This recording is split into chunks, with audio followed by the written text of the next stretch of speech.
ఇదిగో నేను తలుపునొద్ద నిలుచుండి తట్టుచున్నాను. ఎవడైనను నా స్వరము విని తలుపు తీసిన యెడల నేను అతని యొద్దకు వచ్చి అతనితో నేను నాతో కూడా అతను భోజనము చేయుదును. ఇక్కడ యోహాను అయినటువంటి అపోస్తలుడైనటువంటి యోహాను గారు యేసుక్రీస్తు యొక్క ప్రియ శిష్యుడు పద్మావతి ద్వీపంలో ఉండగా ప్రభు యొక్క దర్శనం ద్వారా మాట్లాడుతున్నటువంటి మాటలు మనం చూస్తే కనుక ఆయన ప్రభు చెప్తున్న మాటలు ఒకసారి మనం ఆలోచిస్తే కనుక ఇదిగో నేను తలుపునొద్ద నిలుచుండి తట్టుచున్నాను. నేను తలుపునొద్ద నిలుచుని తట్టుచున్నాను. ఎవడైనను నా స్వరం విని తలుపు తీసిన ఎడల నేను అతని యొద్దకు వచ్చి ఎవడైనను నా స్వరం విని తలుపు తీసిన ఎడల నేను అతని యొద్దకు వచ్చి అతనితో నేనును నాతో కూడా అతడును ఏం చేస్తామంటాడండి? భోజనము చేయుదము. చూడండి, ఇక్కడ మనం ఒక విషయాన్ని ఆలోచిస్తే కనుక ప్రభు ఒక రహస్యాన్ని బయలుపరుస్తున్నాడు. ఏంటంటే, నా స్వరం విని కనుక మీరు తలుపు తీస్తే నేను మీ వద్దకు వస్తాను, నేను మీరు కలిసి ఏం చేస్తామంటున్నాడో భోజనము చేయుదము అంటున్నాడు. ఈరోజు మనం ఆలోచిస్తే ప్రియమైన దేవుని వాళ్ళారా, దేవుని కుమారుడైన క్రీస్తు మన మధ్య ఉండి మనతో ఉండి ఆయన మనము సహవాసంలో ఉండి భోజనము చేయడానికి ఆయన మనతో పాటు కూర్చుంటాను అంటున్నాడంటే, మనం ఏ స్థితిలో ఉంటే ఆయన మనతో భోజనం కలిసి చేస్తానంటున్నాడో ఆయన స్వరము విని తలుపు తీస్తే కనుక అప్పుడు అన్నాడు ఆయన, నేను మీ వద్దకు వస్తాను, మీరు నేను కలిసి భోజనము చేస్తాము. ఇక్కడ చూడండి, ప్రభువే మనతో భోజనం చేయడానికి ఇష్టపడుతుంటే మనకి ఇష్టం అంటారా కాదా? కష్టమా? మనం ఏమనుకుంటాం? అవునా, దేవుడే వచ్చి నాతో కలిసి భోజనం చేయడానికి ఇష్టపడతాను అంటుంటే ఎవరైనా వద్దంటారండి? ఎవరు వద్దాను సహజంగా. కానీ ఇక్కడ ఆయన ఎవరితో పడితే వాళ్ళతో కలిసి భోజనం చేస్తానంటలేదు. ఎవరైతే నా స్వరం విని తలుపు తీస్తారో, అంటే తలుపు తీసి భోజనం అంటే తలుపు తీస్తారో అప్పుడు నేను అతని యొద్దకు వస్తాను, అతను నేను కలిసి భోజనం చేస్తామన్నాడు. అంటే స్వరం విని తలుపు తీయాలి. స్వరం విని తలుపు తీస్తే ఖచ్చితంగా ఏం చేస్తానన్నాడు ఆయన? భోజనం చేస్తాను. అయితే స్వరము విని తలుపు తీయడం అనేది చిన్న విషయమా అనేది మనం ఆలోచించాలి. అసలు అంటే ఈరోజు ఈ భూమి మీద క్రైస్తవులు అనబడిన వారు ఎంతమంది ప్రభు యొక్క స్వరాన్ని విని తలుపు తీసేవారిగా ఉన్నారు? ఒకవేళ తలుపు తీసిన వారితో ఆయన భోజనం చేస్తాను అంటే అసలు ఎలా ఉంటే ఆయన భోజనం చేస్తానని చెబుతున్నాడనే విషయాన్ని మనం ఆలోచిస్తే కనుక కొన్ని విషయాలు మనం పాత నిబంధన గ్రంథంలోనికి వెళ్ళి కనుక మనం ఆలోచిస్తే కనుక ఆయనతో సహవాసంలో ఉన్నవారు, ఆయనతో కలిసి గడిపిన వారి యొక్క జీవితాలు మనం ఆలోచిస్తే అంటే వాళ్ళు ఎలాగున్నారనే విషయాన్ని మనం గుర్తెరిగితే కనుక అప్పుడు మనము ఆయనతో కలిసి భోజనం చేయడానికి ఏం చేసినట్లు? సిద్ధపడినట్లు అన్నమాట. అప్పుడు మనం ఆయన స్వరాన్ని విని తలుపు తీసినట్లు అన్నమాట. అప్పుడు ప్రభువుని మనం ఏం చేస్తున్నట్టు? మనం ఆహ్వానిస్తున్నట్లు అన్నమాట. చూడండి, అదేంటనేది మనం చూద్దాం. ఒక్కసారి మనం ఆలోచిస్తే కనుక యోబు గ్రంథము 34వ అధ్యాయము 9వ వచనం చూసుకుని మనం ఎదరికి వెళ్దాం. యోబు గ్రంథము 34వ అధ్యాయము 9వ వచనం. నరులు దేవునితో సహవాసము చేయుట వారికి ఏమాత్రమును ప్రయోజనకరము కాదు అతడు చెప్పుకొనిచున్నాడు అని అతడు చెప్పుకొని. నరులు అంట, భూమి మీద ఉన్న నరులు అంటున్నారంట, దేవునితో సహవాసం ఏ మాత్రమును ప్రయోజనకరం కాదు అనుకుంటున్నారంట. చూడండి, నరులు, భూమి మీద ఉన్నటువంటి నరులు దేవునితో సహవాసము ఏ మాత్రము ప్రయోజనకరం కాదు, ఏ మాత్రము ఉపకారం కాదు, ఏ మాత్రము మేలు లేదు. మనం మనలాగే బతికేద్దాం, మనం మన యొక్క అలవాట్లని మనం తీసుకుని వెళ్దాం, మనం శరీర రీతులుగానే బ్రతికేద్దాం అనుకుంటున్నాడే తప్ప దేవునితో సహవాసం ఉంటే మనకి ఏం జరుగుతుందనే విషయాన్ని మర్చిపోయి ఈరోజు క్రైస్తవుడు కూడా అంటే నరులందరూ ఎలా ఉన్నారు? దేవునితో సహవాసం మాకు అవసరం లేదు, సహవాసం చేయడం వల్ల ఏంటి ప్రయోజనం అని అన్నాడంటే ఏంటి? అసలు మాకు సహవాసమే, దేవునితో సహవాసమే మాకు అవసరం లేదు అనుకుంటున్నారు అన్నమాట. అంటే అసలు దేవునితోనే సహవాసం మాకు అవసరం లేదు అంటే కనుక ప్రభు వస్తాడా మన మధ్యకి? ఆలోచించండి.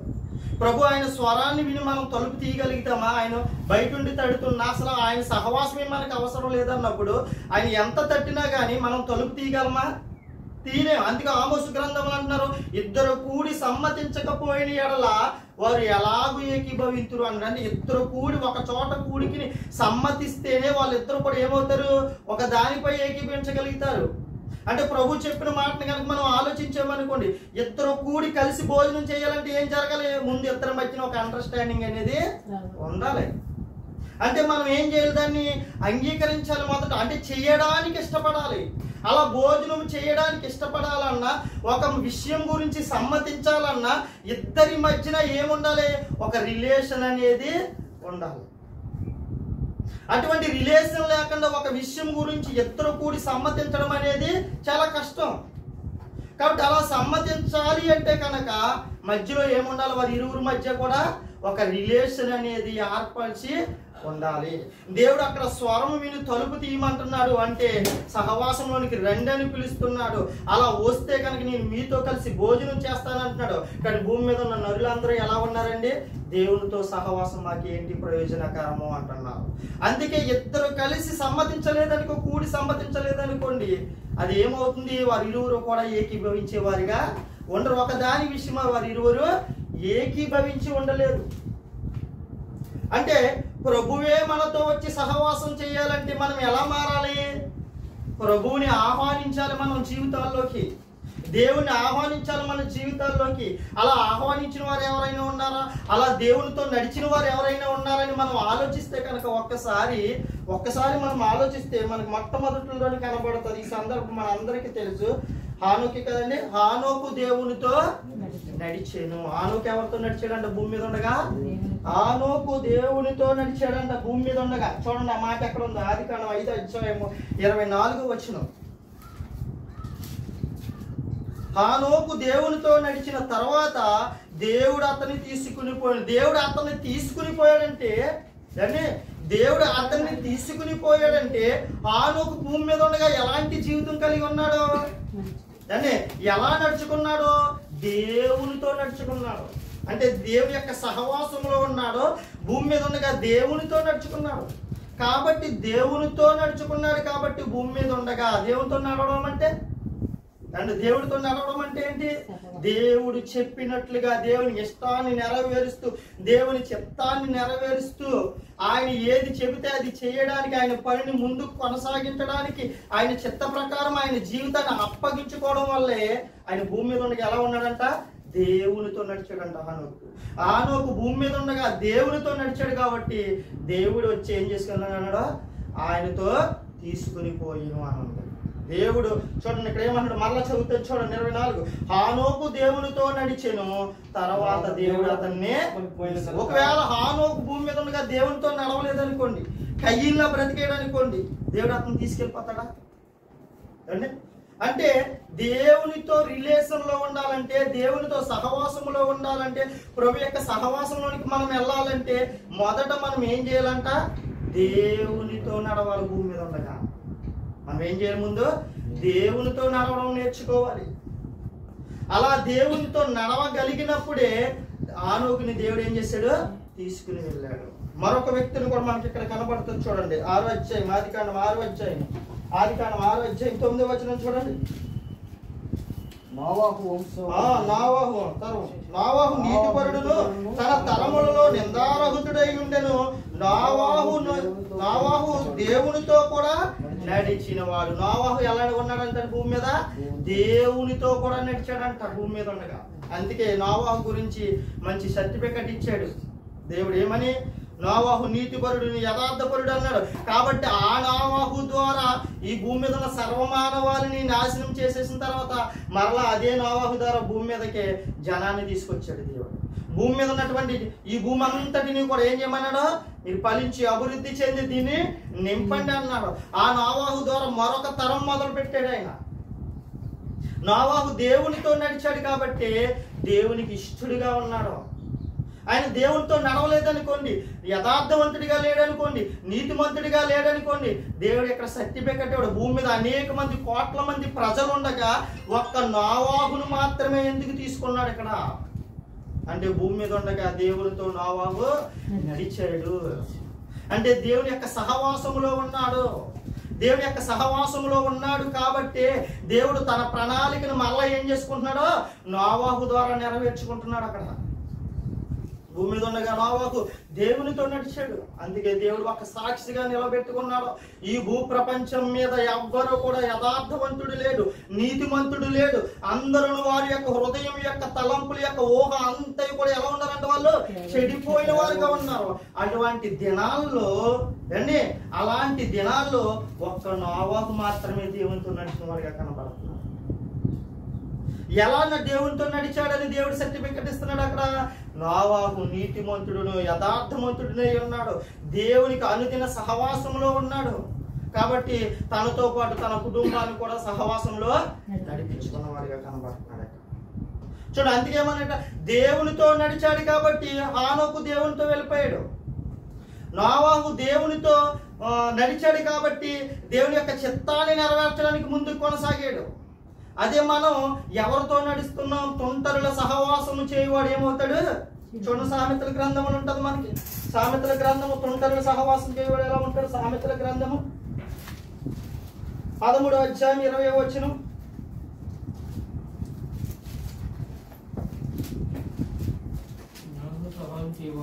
జ్ఞానుల సహవాసము చేయువాడు జ్ఞానము గలవాడు. జ్ఞానుల సహవాసము చేయువాడు ఏమవుతాడంట? జ్ఞానం గలవాడు అవుతాడు. దేవునితో సహవాసం చేయువాడు ఏమవుతాడు? ఇప్పుడు దేవుని కుమారుడు అవుతాడు. చూడండి, జ్ఞానుల సహవాసము చేయువాడు జ్ఞానం గలవాడగును, మూర్ఖుల సహవాసము చేయువాడు చెడిపోడు. మన సహవాసం ఎవరితో? ఇది చాలా ఇంపార్టెంట్ అన్నమాట. భూమి మీద ఉండగా నువ్వు జ్ఞానులతో సహవాసంలో ఉన్నావా? మూర్ఖులతో సహవాసంలో ఉన్నావా? నువ్వు మూర్ఖుల యొక్క సహవాసంలో అనుదినము ఉంటే కనుక నువ్వు చెడిపోతావు. నువ్వు జ్ఞానులతో సహవాసంలో ఉంటే కనుక జ్ఞానాన్ని సంపాదించుకుంటావు. నువ్వు దేవునితో సహవాసంలో ఉంటే కనుక దేవుని కుమారుడిగా తీర్చబడతావు, దేవుని కుమారుడిగా సాక్ష్యం పొందుకుంటావు. చూడండి, దేవుడు ఏది ఊరికే రాయించడు. అక్కడ హానోకు అక్కడ సాక్ష్యం పొందుకున్నాడో, నోవాహు సాక్ష్యం పొందుకున్నాడో దేవునితో నడిచినట్లుగా ఈ రోజు భూమి మీద ఉన్న పిల్లలు ఎంతమంది దేవునితో నడుస్తున్నారు, ఎంతమంది మూర్ఖులతో సహవాసం చేస్తున్నారు.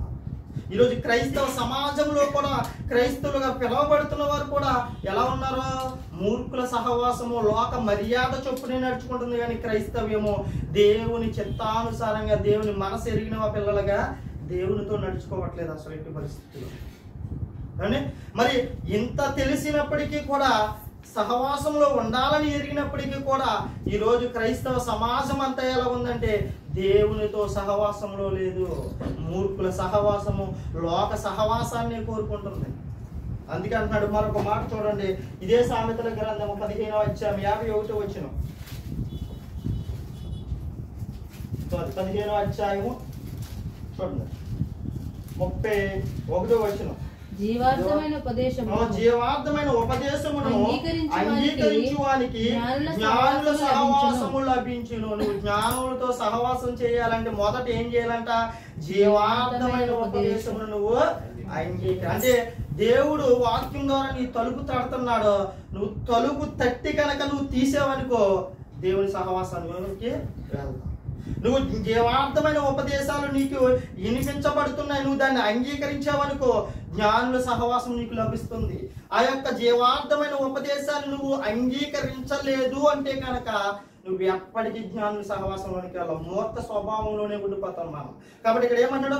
జీవార్థమైన ఉపదేశమును అంగీకరించువానికి. అంగీకరించాలి ముందు. ఈరోజు సమాజంలో చూస్తే చాలా మంది మనం ఆలోచిస్తే కనుక మాకు సత్యమే తెలిసిపోయింది కాబట్టి మాకే మాటలు అవసరం లేదు అనుకుంటున్నాం. అంటే మాకేమీ అవసరం లేదు, మాకు తెలిసిపోయింది, మాకన్నా గొప్పలు లేరు అనుకుంటున్నారే తప్ప జీవార్థమైన ఉపదేశాన్ని మనం అంగీకరించాలి, ఎవరు చెప్పినా అంగీకరించాలన్న ఆలోచన అనేది ఈరోజు క్రైస్తవ సమాజంలో లేదు. అందుకే వాళ్ళు ఏం కోల్పోతున్నారు తెలుసా? జ్ఞానుల సహవాసాన్ని కోల్పోతున్నారు, దేవుని యొక్క సహవాసాన్ని కూడా కోల్పోతున్నారు. ఇక్కడ అందుకే ఏమంటారు చూడండి, జ్ఞానుల సహవాసము లభించును. జ్ఞానుల సహవాసం కావాలి నీకు మొదట. అది దేని ద్వారా వస్తుంది అంటున్నాడు? జీవార్థమైన ఉపదేశాన్ని మొదట నువ్వు జీవార్థమైన ఉపదేశం ఎక్కడ బోధించబడుతుంది, ఎక్కడ ఉపదేశించబడుతుందో దాన్ని మనం అంగీకరించగలిగితే కనుక జ్ఞానుల సహవాసం దొరుకుతుంది. జ్ఞానుల సహవాసం దొరికితే కనుక మనం జ్ఞానులుగా ఉంటాం. మన జ్ఞానంలో ఎదుగుతూ ఉంటే కనుక దేవుని యొక్క సహవాసంలోనికి ముందుకు కొనసాగుతాం. దేవునితో నడిచేవారిగా ఉంటాం. దేవునితో నడిచేవారిగా ఉంటే కనుక దేవుని కుమారులుగా ఉంటామని దేవుడు హనోకును చూపించాడు. అలాగే నోవాహును కూడా మనకి ఇక్కడ చూపించాడు. మరొక వ్యక్తిని చూపిస్తాను చూడండి. వారి యొక్క సహవాసంలోకి వెళ్ళి ఆయన కూడా ఎలా మారి మీరు అందరికీ తెలిసిన విషయమే. రాజుల మొదటి గ్రంథము ఒకసారి చూడండి. ఏలియా సందర్భం మనందరికీ తెలుసు కదండి. రాజుల గ్రంథంలో ఏలియా గారి గురించి రాయబడి ఉంటుంది కదా. రెండో రాజుల గ్రంథము, రాజుల 2వ గ్రంథం 2వ అధ్యాయంలో చూడండి 6వ వచనం.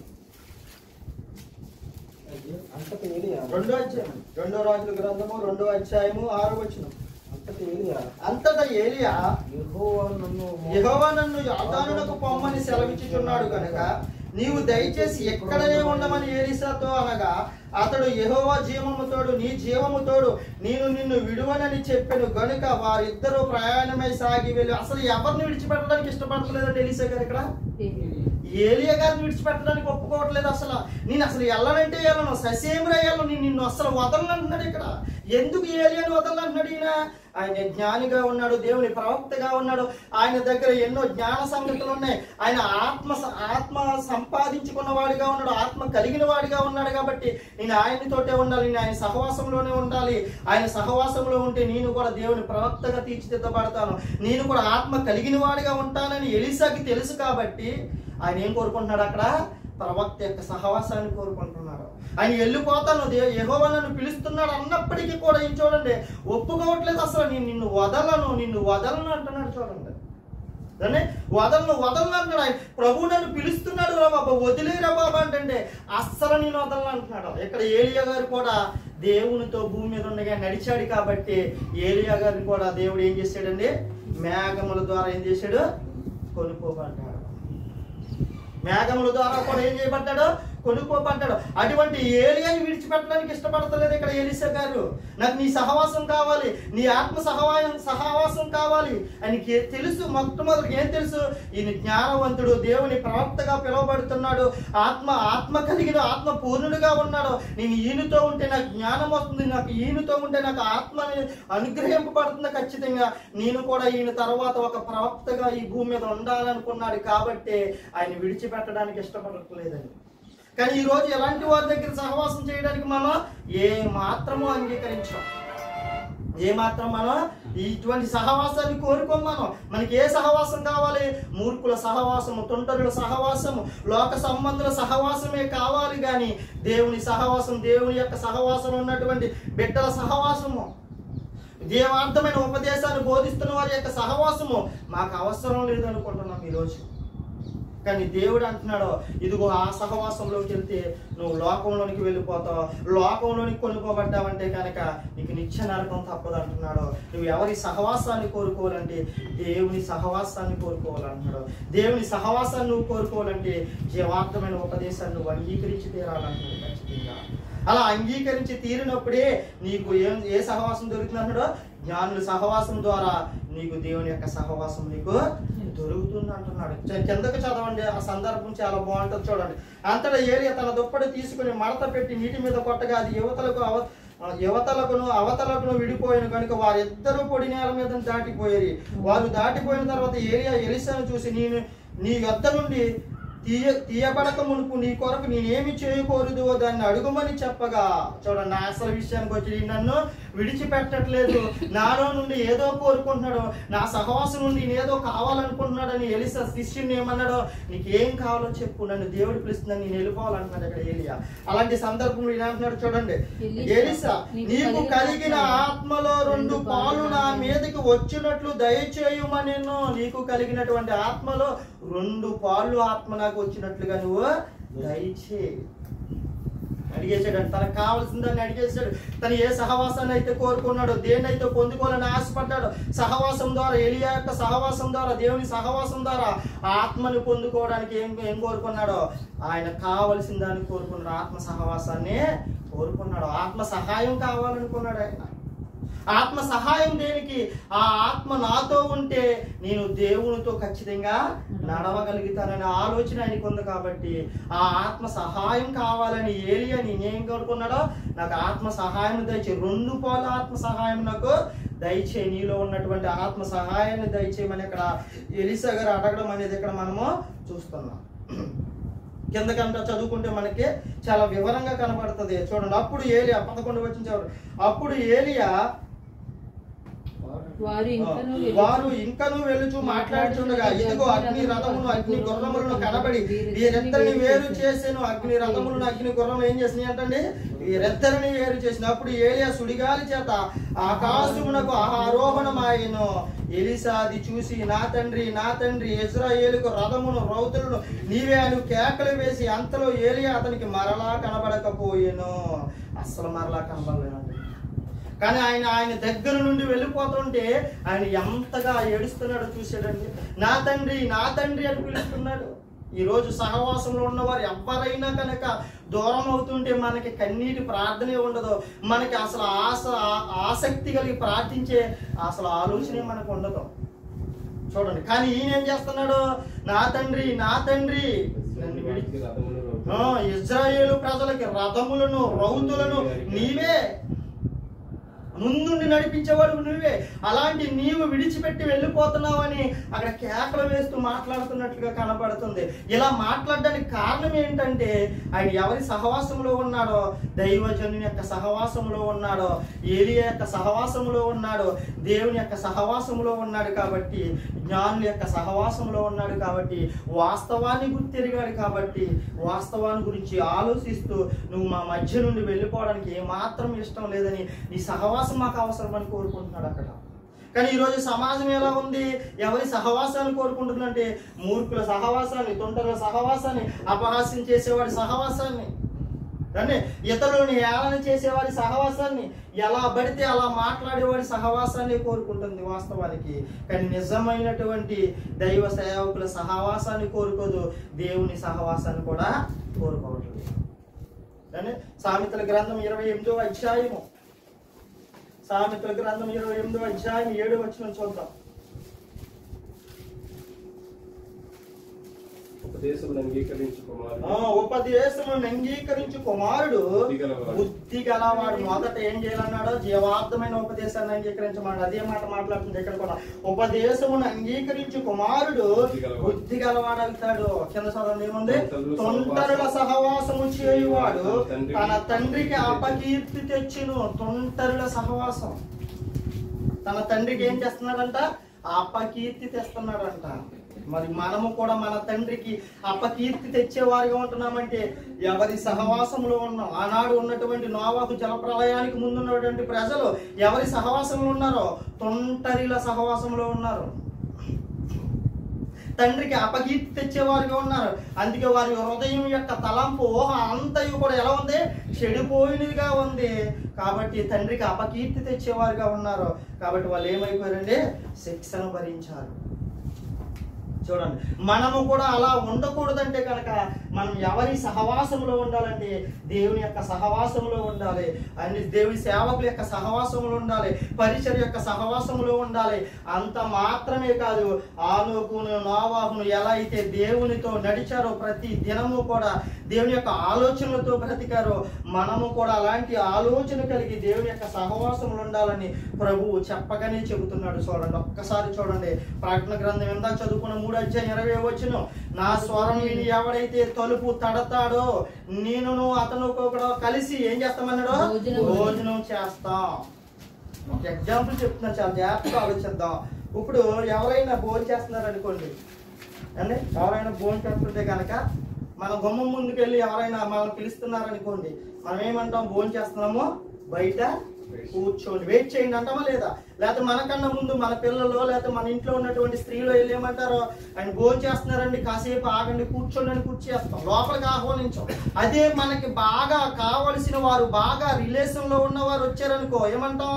రండి రండి కూర్చోండి మాతో పాటు. ఏంటి తేడా ఏంటి? అలా కలిసి భోజనం చేయడానికి బయట కూర్చోమని అని చెప్పిన దానికి మధ్య ఉన్నటువంటి వ్యత్యాసం ఏంటంటే వారిద్దరి మధ్య ఉన్నటువంటి రిలేషన్. ప్రభు తట్టుతున్నాడంట, నేను భోజనం చేస్తున్నాను, నేను అంటే భౌతిక సంబంధమైన భోజనాన్ని చేస్తున్నాను, నువ్వు బయటే ఉండు రావద్దు అంటున్నాను. ఆయన అంటున్నాడు, నా స్వరం వినండి, నా సహవాసాన్ని కోరుకోండి, నా స్వరం విని మీరు తలుపు తీస్తే కనుక నేను మీ మధ్య ఉంటాను, మీతో ఉంటానని చెప్తున్నాడు. కాదు కాదు, నువ్వు మాతో సహవాసం వద్దు, మా సహవాసం తొంటల సహవాసం, మా సహవాసం మూర్ఖుల సహవాసం, మా సహవాసం లోక సహవాసమే తప్ప నీతో మాకు సహవాసము వద్దు, నీతో మాకు భోజనము కూడా వద్దు అంటుంది ఈరోజు క్రైస్తవ ప్రపంచం. కానీ ఆయన ఏమో చేయాలని ఆశపడుతున్నాడు. ఆయన స్వరం విని మీరు తలుపు తీసి ఉపదేశాన్ని అంగీకరిస్తే కనుక మనతో పాటు ఉండి, మన మధ్య ఉండి, మనతో కలిసి భోజనం చేయాలని ఆయన ఆశపడుతున్నాడు. నువ్వు కూడా పైకి ఏమంటావు? ఆశపడతావు, చేయాలనుకుంటావు అని చేయాలనుకుంటావు. ఒక ముఖ్యమంత్రి వచ్చి నీ ఇంటికి భోజనం చేయడానికి వస్తానండి, వద్దంటావు, నువ్వు రమ్మంటావు. కానీ దానికి కావలసినటువంటి అర్హత మనకు ఉందా అసలు? ఆయనకి నీకు మధ్యటువంటి అంతటి అనుబంధం అనేది మన మధ్య ఉందా? అంతటి ఆప్యాయత మన మధ్య ఉందా? ఎవరి మధ్య? ఒక ముఖ్యమంత్రికి నీకు మధ్య ఏముండాలి? ఒక రిలేషన్ ఉండాలి. అంతటి గొప్పవాడు అయి ఉండాలి నువ్వు.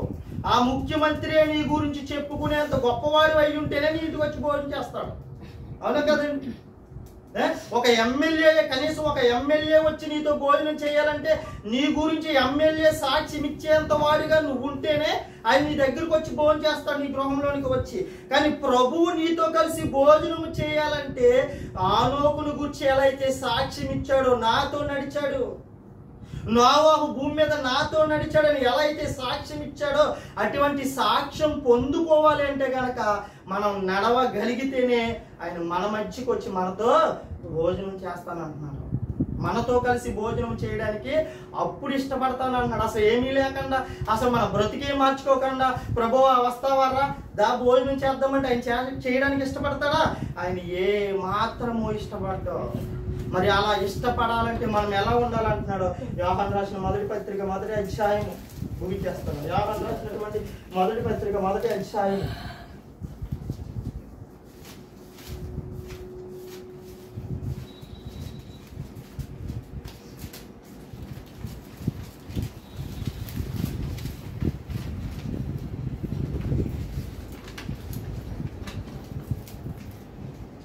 చూడండి ఏమన్నా.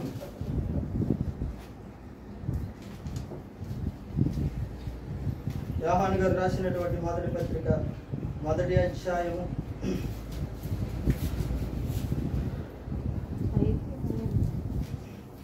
చదవడం. అయితే ఆయన వెలుగులోనున్న ప్రకారం మనమును వెలుగులో నడిచిన ఎడల మనము అన్యోన్య సహవాసము గలవారమయ్యుందుము. మనము ఆయనతో సహవాసం గలవారిగా ఉండాలంటే ఆయన వెలుగులో ఉన్న ప్రకారము మనము ఎక్కడ ఉండాలంట? వెలుగులో ఉండాలంట. మన చీకట్లోనే ఉండి ఆయనతో నడవాలనుకుంటున్నానంటే అది అసంభవం. అందుకే ఇక్కడ ఏమంటున్నాడు? ఇక్కడ చూడండి, అయితే ఆయన వెలుగులోనున్న ప్రకారమును మనమును వెలుగులో నడిచిన ఎడల మనము అన్యోన్య సహవాసము గలవారమయ్యుందుము. మనము ఏమై ఉంటామంట? అన్యోన్య సహవాసం గలవారం. ఎక్కడుంటే అన్యోన్య సహవాసం గలవారమై ఉంటాము? వెలుగులో ఉండే. ఎవరితో అన్యోన్య సహవాసం కలిగి ఉంటాము? దేవునితో అన్యోన్య సహవాసం కలిగి. అన్యోన్య సహవాసం అంటే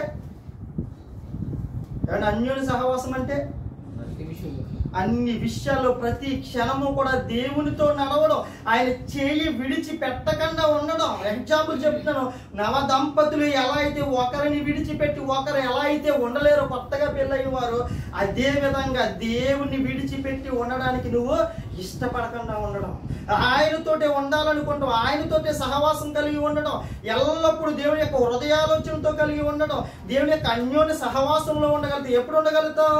వెలుగులో ఉంటే కనుక.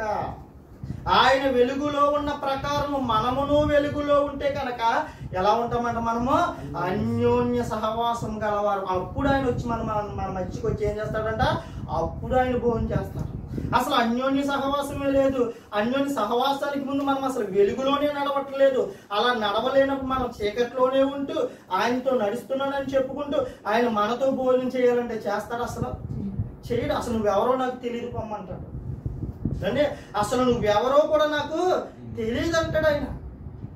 కాబట్టి అలా ఉండాలి అంటే కనుక మనం ఏం చేయాలంటున్నాడో, అన్యోన్య సహవాసంలో ఉండాలంటే మొదట వెలుగులోనికి మనం రావాలి. చీకటిని అసహించుకోవాలి. కానీ లోకాన్ని అసహించుకోవాలి. లోకములో ఉంటూనే లోకాన్ని ప్రేమించడం మానేసి దేవుని ప్రేమించడం నేర్చుకోవాలి. దేవునితో నడవడం నేర్చుకోవాలి. దేవుని యొక్క సహవాసంలో ఉండడానికి మనం ప్రయత్నం చేయగలిగితేనే మనము అన్యోన్య సహవాసం గలవారిగా ఉంటాం. ఒకవేళ మనలో అన్యోన్య సహవాసం లేదు, చీకటే ఉందనుకోండి, మనం ఎవరికి స్థానం ఇస్తున్నట్లు? అపవాదికి, దురాత్మకి స్థానం ఇస్తున్నట్లు. అప్పుడు మనలో ఏమొస్తుంది? వాని యొక్క క్రియ కనబడుతుంది తప్ప దేవుని క్రియ మనలో కనబడదు. అప్పుడు మన యొక్క ఆలోచనలు ఏ ఆలోచనలు ఉంటాయి? అపవాది యొక్క ఆలోచనలు ఉంటాయి. చీకటి సంబంధమైన ఆలోచనలు ఉంటాయి, కానీ వెలుగు సంబంధమైన ఆలోచనలు ఉండవు.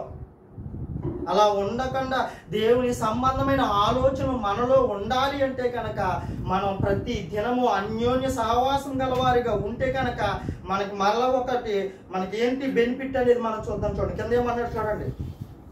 ఆయన కుమారుడైన యేసు రక్తము ప్రతి పాపము నుండి మనలను పవిత్రులుగా చేయను. మారు మనసు పొంది బాప్తిసం తీసేసుకున్నంత మాత్రాన నేను రక్షింపబడిపోతాను, పరలోకం వెళ్ళిపోతాను అనుకుంటే అది మన అమాయకత్వమే. ఇక్కడ ఏమన్నాడు? ఆయన వెలుగులోనున్న ప్రకారము మీరును వెలుగులో నడిచిన ఎడల అన్యోన్య సహవాసం గలవారయ్యుందురు. అప్పుడు ఆయన కుమారుడైన యేసు రక్తము ప్రతి పాపము నుండి మనల్ని ఏం చేస్తుందంట? పవిత్రపరుస్తుంది. అప్పుడు మనం ఎలా ఉన్నట్టు? పరిశుద్ధులుగాను నిర్దోషులుగాను ఉన్నట్లు. అప్పుడు మనం ఎలా ఉన్నట్లు? దేవునితో నడుస్తున్నట్లు. అప్పుడు మనం ఎలా ఉన్నట్లు? ఆయన సహవాసంలో ఉన్నట్లు. ఆయన పరిశుద్ధుడు కనుక మనమును పరిశుద్ధులుగా ఉన్నప్పుడు, ఆయన పరిశుద్ధుడు కనుక మన మధ్యకు వచ్చి మనతో భోజనం చేయడానికి అప్పుడు ఇష్టపడతాడు. అసలు మనం చీకట్లోనే బ్రతికేస్తూ చీకటి బ్రతుకును కొనసాగిస్తూ నేను చాలా భక్తిపడినని బైబిల్ పట్టికిని తిరిగేసినంత మాత్రాన ఆయన మనతో సహవాసానికి ఇష్టపడ్డా. పిలుపునిచ్చాడు. ఆ పిలుపు ద్వారా నువ్వేం చేయాలి? బ్రతుకును మార్చుకోవడానికి ప్రయత్నం చేయాలి. దినదినము జ్ఞానుల సహవాసాన్ని కోరుకోవాలి. జీవార్థమైన ఉపదేశాలను అంగీకరించాలి. అలా దేవుని సేవలో నడుస్తున్న వారితో సహవాసంలో ఉండాలి. అలా పరిచర్యలో ముందు కొనసాగుతూ నడుస్తూ ఉండాలి.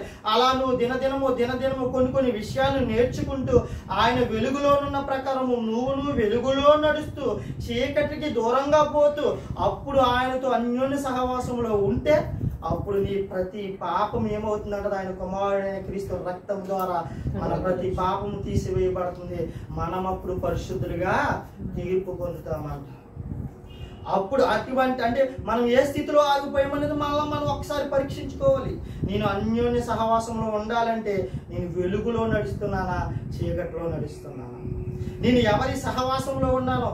దేవుని సహవాసంలోనూ ఉన్నానా, తొంటరుల సహవాసంలో ఉన్నానా? అంటే నేను ఆత్మ సహవాసంలో ఉన్నానా, లోక సహవాసంలో ఉన్నానా? నేను ఎవరి సహవాసంలో ఉన్నానో అనేది మనం ఆలోచించుకున్నట్లయితే కనుక ఖచ్చితంగా మనము అన్యోన్య సహవాసంలో ఉంటే కనుక ఆయన కుమారుడిని క్రీస్తు రక్తం మనల్ని పవిత్రపరుస్తుంది. ఆనాడు ఎలా అయితే దేవుడు హానోకుని తీసుకుని పోయాడో, ఆనాడు ఎలా అయితే దేవుడు నోవాహును గురించి సర్టిఫికెట్ ఇచ్చాడో, అదే విధంగా నిన్ను నన్ను గూర్చి ఆయన దూతలతో ఆనందపడుతూ మన పేర్లు ఎక్కడ రాసుకుంటాడు తెలుసా? ఆయన జీవ గ్రంథం ముందు రాసుకుంటాడు. అదే మాట రాసుకున్నాడు. చూడండి, ప్రకటన గ్రంథం ముగించేస్తాను. ప్రకటన గ్రంథం 3వ అధ్యాయం 20వ వచనం.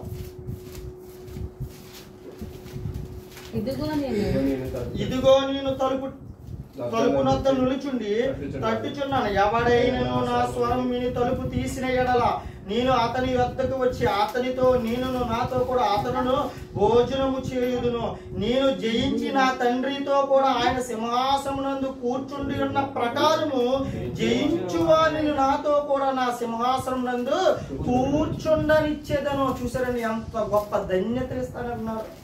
పరలోకములో ఉన్నటువంటి ఆ దేవుని యొక్క సింహాసనం పక్కన ఎవరు కూర్చున్నారంట? ప్రభు అయిన యేసుక్రీస్తు కూర్చున్నాడంట.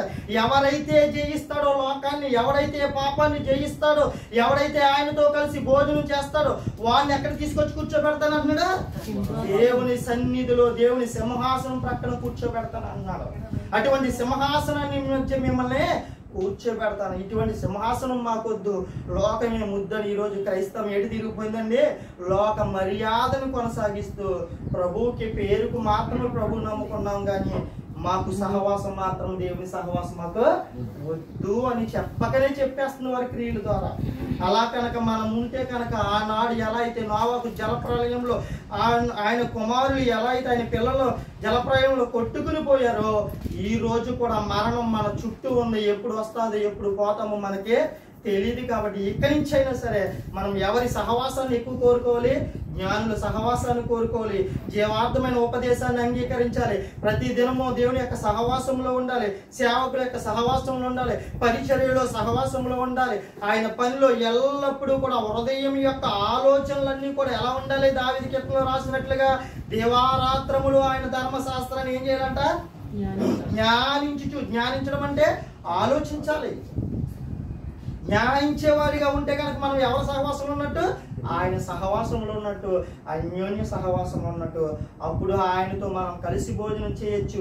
అంత మాత్రమే కాదు, ఆయన కుమారుని క్రీస్తు ఎక్కడైతే సింహాసనం మీద అయితే కూర్చున్నాడో అదే సింహాసనం మీద మనల్ని కూడా కూర్చుండబెడతానని ఖచ్చితంగా ఆయన వాగ్దానం చేశాడు. ఖచ్చితంగా. కాబట్టి ఆకాశము భూమి గతించినా కానీ నా మాటలు ఏ మాత్రము గతించవని చెప్పిన ప్రభువే ఇక్కడ మాట్లాడుతున్నారు. కాబట్టి ఆయన మాటలు ఏ మాత్రం ఒక పొల్లైనను ఒక సున్నైనను కొట్టివేయబడదు. కాబట్టి ఖచ్చితంగా మనం ఏం చేయాలి? దీన్ని అంగీకరించాలి. అంగీకరించి ఆ వాగ్దాన ఫలాన్ని మనం అందరం పొందుకోవాలంటే ఎల్లప్పుడూ ఆయన సహవాసంలో ఉండాలని ప్రభు పేరట కోరుకుంటూ ఎంతటితో ఈ మాటలు ముగిస్తున్నాను. ప్రార్థన చేసుకున్నాను. మహాపరిశుద్ధుడ, మహాగణుడ, మహోన్నతుడ, సర్వాధికారి, సర్వసృష్టికర్తమైన మా కన్న తండ్రి, ఈ పరిశుద్ధమైన, ఈ ఉన్నతమైన, శ్రేష్టమైన నామానికి స్తుతులు స్తోత్రాలు చెల్లించుకుంటున్నాం తండ్రి. ఇదిగో తండ్రి, నేను ఇంతవరకు మీరు మాతో మాట్లాడిన బట్టి మీకు స్తుతులు స్తోత్రాలు చెల్లించుకుంటున్నాం తండ్రి. ఎన్న మాటలు విడిచిపెట్టకుండా మా హృదయంలో భద్రం చేసుకుని తండ్రి, వాటి ప్రకారంగా మా బ్రతుకు జీవితాన్ని కట్టుకోవడానికి, విశ్వాస జీవితాన్ని నేను కట్టుకోవడానికి మీరే ప్రభు చూపించండి. బలపరచని నూతన వాత్సల్య మేడలో కురిపించమని తండ్రి.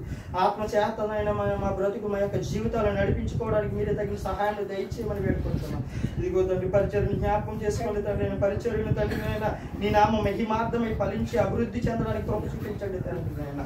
ఇదిగో నీ పనిలో మేమందరం ఐక్యత కలిగి ముందు కొనసాగడానికి ప్రభు చూపించండి తండ్రి. మాలో ఉన్నటువంటి లోటుపాట్లు, మాలో ఉన్నటువంటి తప్పుదమ్ములు తండ్రి నేను నీ యొక్క వాక్యం ద్వారా మమ్మల్ని మేము సరి చేసుకుని తండ్రి నైనా వెలుగులో నడవడానికి మీరే ప్రభు చూపించండి. దినదినము నీ కుమారుడైన క్రీస్తు యొక్క సహవాసంలో, నీ యొక్క సహవాసంలో మేము దినదినము ఉండడానికి ప్రభు చూపించమని, బలపరచమని, ఆత్మ సహాయం అనుగ్రహించమని త్వరగా రాను మీ కుమారుడు మా ప్రభుడు మా రక్షకుడైన ప్రభు యేసుక్రీస్తు నామమున ప్రార్థన సమర్పిస్తున్నాం పరమ తండ్రి. అందరితో